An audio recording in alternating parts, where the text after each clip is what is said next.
बताना चाहेंगे, ए भारत के दुश्मन, अमन छीन लेंगे, चमन छीन लेंगे।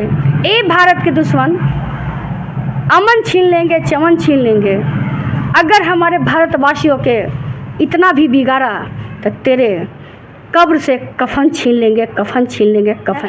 और जिलाध्यक्ष के रूप में आज के डेट में हैं और पूर्व विधायक भी है, लेकिन गलती उनसे हुई है और आने वाला समय में यादव समाज छोड़ेगा नहीं। अगर टिकट पार्टी देती है तो निश्चित रूप से उनकी विजय कहीं से दिखाई नहीं दे रहा है। और तलवार आप रामायण बांटेंगे, दूसरा उनका स्कोप क्या है? क्या इससे होता है? आप 5 साल किए क्या है? आपके गोली मारना चाहिए, छुप के नहीं, टांग के मारिए, दिखा कर मारिए, भूजा भूजा काट दीजिए ताकि भारत का दुश्मन कहीं दिखाई न दे।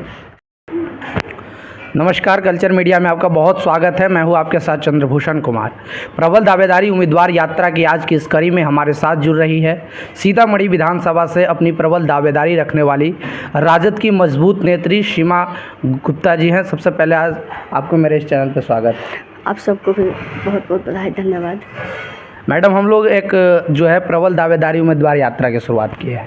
इस यात्रा में हम लोग प्रत्येक विधानसभा में जाकर जो भी सभी पार्टी के अलग अलग उम्मीदवार हैं, कई सारे उम्मीदवार हैं, उनसे हम लोग बातचीत करते हैं कि आखिरकार आप किस प्रकार से अपनी दावेदारी रख रहे हैं। आज की इस कड़ी में हम आपसे बात करना चाहेंगे, आपका कैसे दावेदारी आप रख रहे हैं इस विधानसभा क्षेत्र? दावेदारी रखना, देखिए हम लोग वर्कर हैं, ज़मीन पर हम लोग काम किए हैं और जात जमात की राजनीति हम लोग करते हैं। खासकर ये शहर, ये माँ जानकी की जन्मभूमि, ये महिलाओं की शहर है और हम महिला हैं। अब महिलाओं के बीच हमारी बहुत अच्छी फैक्ट है, क्योंकि मेरी एक संगठन भी है, शक्ति महिला उत्थान संस्थान, जिसमें महिलाओं के निःशुल्क परीक्षण दी जाती है और मजबूत करते हैं महिलाओं को। जो महिला शोषित पीड़ित है उन लोगों को सिखा करके ब्यूटिशियन ट्रेनिंग, सिलाई ट्रेनिंग फ्री में देते हैं, निःशुल्क देते हैं और आर्थिक आज़ादी उनको दिलाते हैं ताकि आने वाला समय वो महिला कमज़ोर ना हो, समाज में अपनी एक पहचान बनाए। इस रूप से भी महिलाओं के बीच हमारी अच्छी पकड़ है। और रही उम्मीदवारी की कैसे आप कर रहे हैं, तो कहने का मेरा मतलब है कि पार्टी भी वैसे ही लोग को चुनती है जो ज़मीन पर काम करता हो। हवाई जहाज़ से आने वाले लोग उतर करके टिकट ले लेते हैं और चुनाव हार जाते हैं, जो पार्टी को भुगतना पड़ता है। और कुछ नेता ऐसे भी हैं जो जीतने के बाद या हारने के बाद भी जनता से संपर्क नहीं रखते हैं, क्योंकि उनका मिशन जनता नहीं होता है, उनका मिशन टिकट लेना होता है। और वैसे लोग केवल पटना और अपने विधानसभा का दौरा करते, जनता के बीच नहीं दिखाई देते हैं। और हम लोग जनता के बीच है, उनके दुख सुखों में साथ देते हैं। आप मेरा फेसबुक माध्यम से मेरा आप देख सकते हैं कि रोज़ प्रतिदिन हम जनताओं के बीच मिलना जुलना मेरा चलता है। उसके दुख सुख के साथी बनते हैं, कोर्ट हो या थाना हो या हर मोहल्ला में शोषित पीड़ित महिलाओं से मिलना जुलना। चाहे आज राजनीतिक क्षेत्र में तेजस्वी जी हमारे महिलाओं को 2500 रुपया देने का जो आज ठान लिए हैं कि हमारी सरकार बनेगी तो महिलाओं को, हाँ, माँ बहन मान योजना जो ठाने हैं कि आने वाला समय में अगर सरकार बनती है तो बैठे बैठाए घर में महिलाओं को सम्मान वो दे रहे हैं जो 2500 रुपया उसी तरह एक वोट के माध्यम से आपको मिल रहा है। तो वो बहुत बड़ा सम्मान महिलाओं को मिलने जा रहा है। जो बिहार भर की महिलाओं एकदम तेजस्वी जी के लिए आगे बढ़ चढ़ के हिस्सा ले रही है और तेजस्वी जी से जुड़ रही है। तो खासकर महिलाओं के उत्थान और हम लोगों के स्थान मिलना चाहिए, क्योंकि ये माँ जानकी के जन्मभूमि है। हम आदरणीय लालू प्रसाद यादव जी, माननीय तेजस्वी प्रसाद यादव जी, गरीबों के नेता, वंचितों के नेता, बेजुबानों के नेता, नौजवानों के नेता, हम माननीय तेजस्वी प्रसाद यादव जी से आपके चैनल के माध्यम से कहना चाहेंगे कि माँ जानकी की जन्मभूमि है। पहली बार अगर आप टिकट देते हैं तो पहली बार कोई पार्टी है जो सीतामढ़ी विधानसभा से महिलाओं को उतारने की कोशिश करेगी।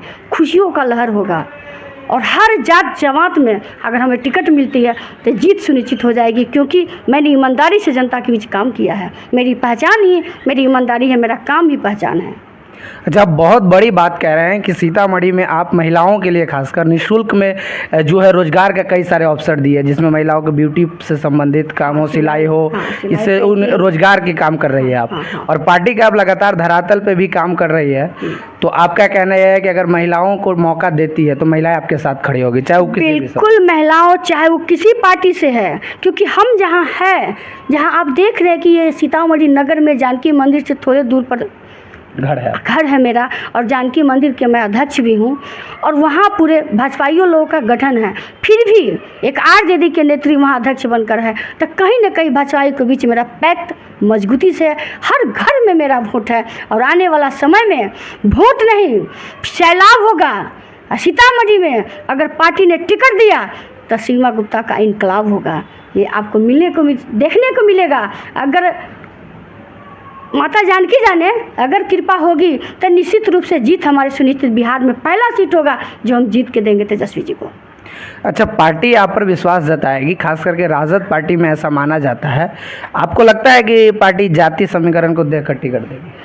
देखिए, हर पार्टी वाला करता है, ऐसा नहीं है कि मेरा ही पार्टी करता है। हर जाति पॉलिटिकल देख करके लोग देता है टिकट, क्योंकि सब जात से सबको वोट लेना होता है, और जिसकी समीकरण ज़्यादा हो, जिसकी जितनी भागीदारी उतना ही उसके हिस्सेदारी।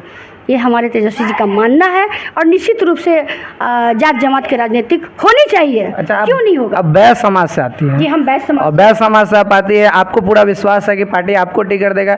तो राजद का जो मूल वोटर यादव और मुस्लिम है, उसके अलावा आपको बैस समाज का जो शहरी क्षेत्र है, जहाँ खास कर ज़्यादा माना जाता है कि भाजपा का हमेशा वोट बैंक ज़्यादा रहता है, हाँ एकदम बिल्कुल, वहाँ पे आप वोट को साथ पाइए। शहर का वोट आपको जल्दी आरजेडी को नहीं मिल पाता है, लेकिन अगर आरजेडी हमें वोट टिकट देती है तो यहाँ का भाजपा वोट हम काट पाएंगे। और जो प्लस होता है, जैसे कि आप अगर समीकरण कैसे बनाते हैं, आपके पास समीकरण एगो यादव एगो मुसलमान है, दूसरा तो विकल्प आपके पास है नहीं, तो आप अगर किसी बैस को देते हैं तो बैस वोट भाजपा बोला जाता है। अगर आप देते हैं तो निश्चित रूप से बैस के बेटी झंडा यहाँ गाड़ेगी और चुनाव जीतेगी, क्योंकि भाजपा के गढ़ में सीमा गुप्ता का जन्म मरण, शादी विवाह, मेरा ससुराल भी सीतामढ़ी में, मेरा मैके भी सीतामढ़ी में, मेरा बिजनेस भी सीतामढ़ी में, मेरा सब क्षेत्र सीतामढ़ी में। आने वाला समय हमारा हर क्रियाकलाप सीतामढ़ी में है, इसलिए हमारा पहचान बहुत मजबूत है। विगत मुझे 2006 से हम राजनीति करते आए हैं और हम पहचान की मोहताज नहीं है। अगर पार्टी हमें टिकट देती है तो निश्चित रूप से बहुत मजबूती प्रदाल मतलब दावेदारी हमारी होगी और उभरेंगे भी बहुत अच्छा ढंग से। बिल्कुल, आप जो बात कर रहे हो उस आधार पर तो स्पष्ट है कि आप पार्टी के साथ मजबूती से खड़ा है। लेकिन एक चीज़ ये भी है कि कुशवाहा का भी आपके विधानसभा में अच्छा समीकरण रहा है। पार्टी आपके लगातार 2 बार टिकट भी दी, एक बार विजयी भी हुए, लेकिन पिछले बार जो है चुनाव वो हार गए थे कुशवाहा समाज के लोग। और वर्तमान में आपके यहाँ जो समीकरण है, यहाँ 2-3 घटनाएं हुए जो यादव और मुसलमान में, यादव और कुशवाहा के बीच में थोड़ा सा मामला डिफिकल्ट लग रहा है। आपको क्या लगता है इसका भी कुछ प्रभाव विधानसभा में दिखे? देखिए, ये गलत हुआ है, क्योंकि जहाँ से आप बात उठाते हैं खुल के उठाइए, क्योंकि जहाँ आपने कहा है कि यादव और कुशवाहा के बीच मतभेद चल रही है एक हत्याकांड के लेकर के, तो निश्चित ये गलत हुआ है। और आप नेता होकर के किसी कार्यकर्ता आपके साथ 5 साल जुड़ा रहे, 10 साल जुड़ा रहे, क्योंकि पहला चुनाव 2015 में वो जीते थे, उसी समय से वो आदमी इनके साथ था। आज 2025 होने जा रहा है, 10 साल कोई व्यक्ति आपके साथ रहे, आप उसके साथ अगर सही समय पर सही से खड़ा नहीं है, इसका मतलब कहीं ना कहीं आपके थ्रू गलती हुई है। चाहे आप जो समझिए, देखिए हम कहना नहीं चाहते आपके चैनल के माध्यम से, क्योंकि हमारे पार्टी का नेता है और जिला अध्यक्ष के रूप में आज के डेट में है और पूर्व विधायक भी है, लेकिन गलती उनसे हुई है और आने वाला समय में यादव समाज छोड़ेगा नहीं। अगर टिकट पार्टी देती है तो निश्चित रूप से उनकी विजय कहीं से दिखाई नहीं दे रहा है, क्योंकि यादव ही वोट आपका कोर वोट है और वही आपके पार्टी से घसक रहा है, पार्टी में विरोध है, तो ये गलत निर्णय हो जाएगा। इसलिए पार्टी को सोचना होगा और एक एकलौते हम हैं जो पार्टी को जीत दे सकते हैं। और जातीय समीकरण से भी और जातीय जमात के समीकरण से भी पार्टी के मजबूत उम्मीदवार हम हैं और एक बहुत पुराने वर्कर भी हम रहे हुए हैं। हम ज़मीन से उठ करके पार्टी कार्यालय तक हम पहुँचे हैं और प्रदेश स्तर से हम काम करते हैं। इसलिए पार्टी को सोचना चाहिए, निश्चित रूप से सही गलत का फ़र्क देखते हुए उन्हें सही निर्णय लेना चाहिए। अच्छा, यादव की जो आप बात कहें, राजद के नेता की भी हत्या हुई थी और इससे पहले कुशवाहा लड़का का भी हत्या हुआ था, वो भी मामला है। तो कुशवाहा समाज कह रहा है कि यादव हमारे समाज के प्रति गलत किया और यादव कह रहा है कि कुशवाहा हमारे प्रति गलत किया। मार देना, मरवा देना अलग बात होता है, बहुत सारे हत्या हो रहा है, इसमें ये जो ये कुशवाहा और यादव का जो मैटर आया है, आप गड़े हुए मुर्दे को उखाड़ रहे हैं कि कभी कुशवाहा ने यादव को मारा तो यादव ने कुछ। अभी फ़िलहाल जो घटना हुई है उसमें आप देखिए कि कौन से नेता इन्वॉल्व है, कौन से नेता कैसे गुमराह करने की कोशिश किया। इस बात को आप उठाइए, कब हुआ नहीं हुआ वो बात। आप एक नेता, एक प्रतिनिधि है, आप उस घर का एक सदस्य के रूप में जाने जाते थे, तो इस पर आपका फर्ज बनता है कि अपने से बढ़ चढ़कर उसकी इलाज होनी चाहिए थी, उनका सही देख रेख होनी चाहिए थी। और अगर होता तो हो सकता था कि रामजी हम लोग के बीच जिंदा होते। हाँ, एकदम बिल्कुल, ये फर्ज बनता है एक प्रतिनिधि होने के नाते, लेकिन आपने वो फर्ज नहीं निभाया। ये गलत है और इसका विरोध अगर हो रहा है तो वो सही हो रहा है, हम इसका समर्थन करते हैं। देखिए, एक बड़ा दावा इनके द्वारा किया जा रहा है, जो पार्टी के वरिष्ठ राजद के नेता रहे हैं और राजद के नेता के साथ इतनी बड़ी घटना हुई, उसे समय से शायद इलाज हो पाता तो आज इस पार्टी को मजबूत करने के लिए वो हमारे बीच होते। तो कहीं ना कहीं ये भी एक बड़ा बात है और पार्टी इस पर ज़रूर सोचेगी कि अगर कुशवाहा समुदाय को फिर भी अगर टिकट मिलता है तो यहाँ पे कुछ मामला गड़बड़ रहेगा। और यहीं जो सीमा गुप्ता जी का एक बड़ा दावा है कि अगर इनको टिकट पार्टी देता है तो कहीं ना कहीं ये जो ग्राउंड लेवल पे भी लगातार काम कर रही है पार्टी के लिए और महिलाओं को खास करके जो ये जोड़ कर रखी है शहरी क्षेत्रों में, और राजद का एक अपना वोट बैंक भी है, तो इस आधार पर इनकी जो है दावेदारी काफ़ी मजबूत मानी जा रही है। सबसे पहले एक और बात है कि अगर आपको मौका पार्टी देती है और आप यहाँ से विधायिका बनकर जाएंगे तो यह सीतामढ़ी का सबसे मूल समस्या आपके नज़र में क्या है? देखिए, मूल समस्या क्या है, जो सीतामढ़ी धाम के रूप से जाना चाहिए सीतामढ़ी, वो जाना नहीं जा रहा है। हम लोग अभी महीनों दिन से जानकी जन्मोत्सव में लगे हुए हैं। ये जानकी की मिट्टी है, यहाँ एक ऐसा व्यवस्था होनी चाहिए कि विदेशों से लोग आए और यहाँ का नाम लोग जाने। यहाँ मतलब जिस हिसाब से रोड होनी चाहिए, नाली होनी चाहिए, व्यवस्था होनी चाहिए, ढंग का, जैसे कि पर्यटन स्थल के रूप में घोषित हो और यहाँ के लोग चर्चित हो, यहाँ के लोग कमाने का सिस्टम बन जाए, वो होना चाहिए। सबसे पहले तो मांग मेरा ये होगा। पर्यटन का बढ़ावा देना। हाँ, पर्यटन का बढ़ावा देना होगा। आने वाला समय में यहाँ का लोग मतलब जैसे कि देवघर क्या है, वहाँ जाके देखिए बच्चा कमा रहा है, रोजगार का एक बहुत बड़ा एक हब बन गया है। वो हब सीतामढ़ी में बनना चाहिए, क्योंकि इससे विश्व में हमारा दावा है कि विश्व में सीतामढ़ी का जो धरती है वो कहीं नहीं है। इसलिए यहाँ सबसे पहले हम तो नरेंद्र मोदी को कहना चाहेंगे कि आप राम राम करते हैं, कभी सीता भी करके देखिए, क्योंकि आपने जो राम का जो मंदिर बनवाया, आपने कहा था कि वहाँ के बाद हम जानकी के जन्मभूमि माँ जानकी का मंदिर वहाँ बनाएंगे, तो आप अभी तक लेट क्यों किए हैं? भाजपा के नेता तो कह रहे हैं कि 500 करोड़ रुपये से ज़्यादा की लागत से मंदिर का निर्माण किया जा रहा है। कह रहे हैं ना, फिर अगला चुनाव तक ले जाएंगे और तलवार आप रामायण बांटेंगे, दूसरा उनका स्कोप क्या है? क्या इससे होता है? आप 5 साल किए क्या है? आप बता दीजिए ना, 5 साल में आपकी उपाधि क्या है? आपका तो सरकार है, आप तो गठबंधन में यहाँ भी हैं और भारत सरकार में भी है, आप इंतजार किसका कर रहे हैं? आपको तो आगे बढ़ के करना चाहिए। 5 साल तो बीत गया ऐसा ही, आपको तो आना चाहिए सीतामढ़ी शहर में, यहाँ का मंदिर का निर्माण करना चाहिए, ताकि आपका लगे कि वाकई में आप राम जी के साथ सीता जी का सम्मान दे रहे हैं। लेकिन आप कैसे दीजिएगा? आप तो खुद वैसा ही हैं, नहीं दे पाएंगे ना आप, क्योंकि आप नहीं जानते हैं कि सीता राम जी का है और राम जी सीता जी का है।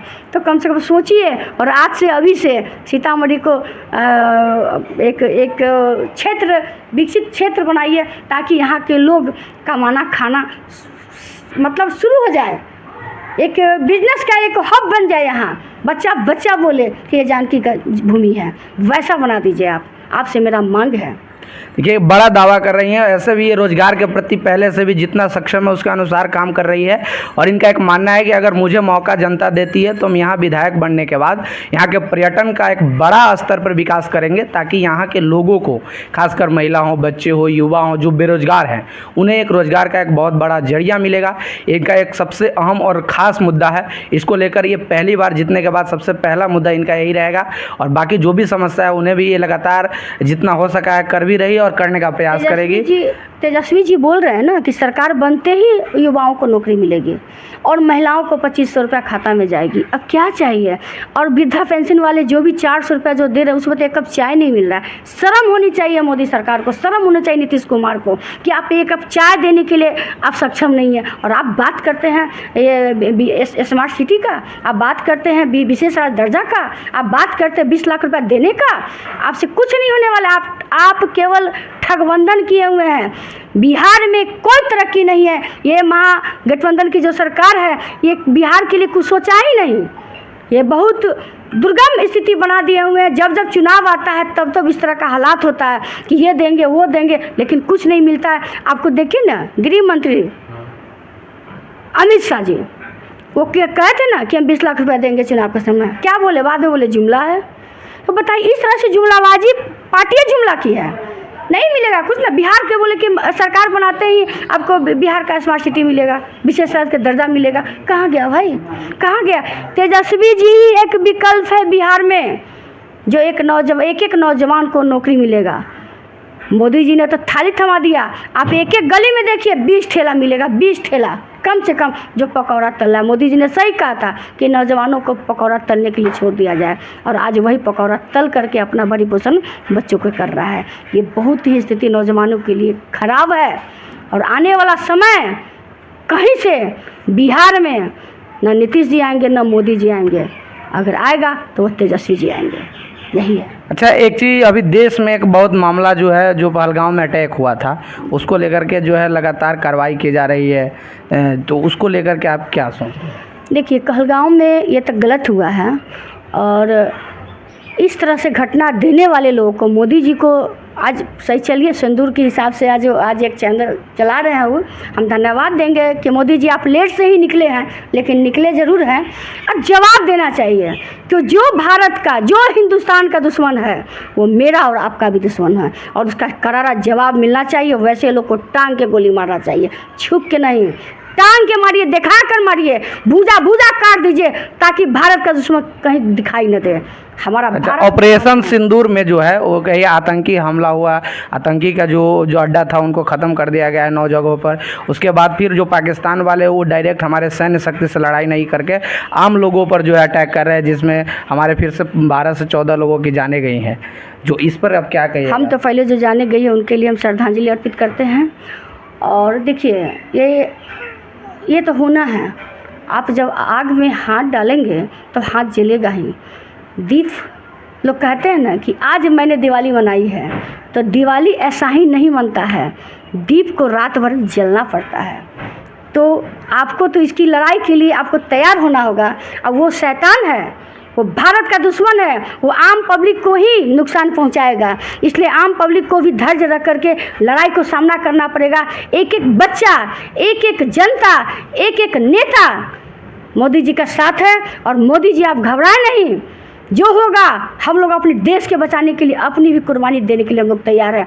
और बताना चाहेंगे कि अगर ये कर रहा है तो आतंकवादियों को पता नहीं है कि ये भारत है। भारत ऐसे लोग को कहाँ जहन्नुम में भेज दिया जाएगा पता भी नहीं चलेगा। लड़ाई तो होगी और लड़ाई लड़ना पड़ेगा। अंजाम जो होगा भुगतने के लिए भारत तैयार है, और मोदी जी के हम लोग साथ हैं। ये हमारे साथ राजद नेत्री लगातार कई मुद्दों पर अपनी बात बेबाकी से रखी है। हमने भी कई कड़क सवाल पूछे, उनका जवाब भी ये बहुत शानदार तरीके से दिए हैं। अब आप लोग, जो हमारे जनता है, जो सीतामढ़ी विधानसभा क्षेत्र के जो लोग हैं, वो भी एक बात हम बताना चाहेंगे। ए भारत के दुश्मन, अमन छीन लेंगे, चमन छीन लेंगे। ए भारत के दुश्मन, अमन छीन लेंगे, चमन छीन लेंगे। अगर हमारे भारतवासियों के इतना भी बिगाड़ा तो तेरे कब्र से कफन छीन लेंगे, कफन छीन लेंगे, कफन छीन लेंगे। यही मेरा इनकलाब है। ये बहुत बड़ी बात कह रही हैं। और जो भी आप यहाँ सीतामढ़ी विधानसभा के लोग हैं वो इनकी बातों से अगर सहमत है तो हमारे कमेंट सेक्शन में कमेंट करें और वीडियो को लाइक शेयर करें, ताकि इनकी बात हर जनता तक जा सके। धन्यवाद।